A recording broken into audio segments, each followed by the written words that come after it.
Nestor, ano na ang latest sa bentahan ng mga paputok dyan sa Bukawi? Magandang tanghali, Ella. Sa ngayon nga ay nasa 70 na mga tindahan ng paputok nga itong nakabukas ngayon dito sa Bukawi, Bulacan ng mga lisensyado, at nasa 30 dito ay yung nagpaplano na talagang magbukas na ng 24 hours ang kanilang mga tindahan ng paputok. 5 araw bago magpalit ang taon, ramdam na ng mga ng mga tao rito at mga mamimili sa Barangay Turo sa Bukawi, Bulacan ang pagdagsa ng mga bumibili sa mga tindahan ng paputok. Ayon kay Lea Alapide, Vice President ng Philippine Pyrotechnics Manufacturers and Dealers Association Incorporated o PPMDAI, nitong nakaraang linggo ay masyadong naging mailap ang buyer at matumal ang benta nila ng mga firecrackers at pyrotechnic products. Anya, kanina lang nila naramdaman ng mga mamimili.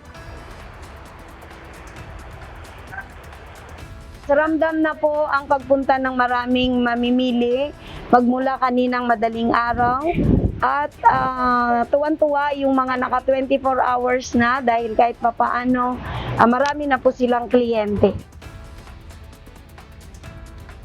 Para naman huwag malugi at makahabol pa na makabenta, ilang mga dealer ang nagawang magbukas ng 24 hours sa mga tindahan ng paputok. Kabila nito, nananatili pa rin mataas ang presyo ng mga local products ng paputok gaya ng sawa at kwitis, dahilan para mabawasan ang binibili ng ilang mga mamimili. Usually yung price, number one sa akin is yung kung saan ako pwedeng makamura. Tapos second is yung quality ng paputok, kung wala mang palya. Yung kumbaga pagka ginamit mo siya, safe ba siya?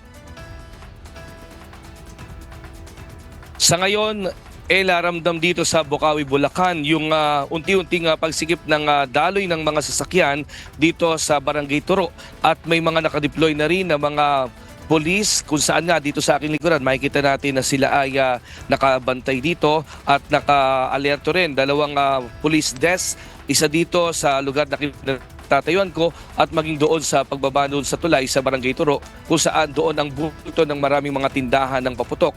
At sa ngayon ay wala na mga nahuhuli pa sa oras na ito na mga nagbebenta ng mga illegal na paputok dito sa lugar ng Bukawi, Bulacan ngayong araw.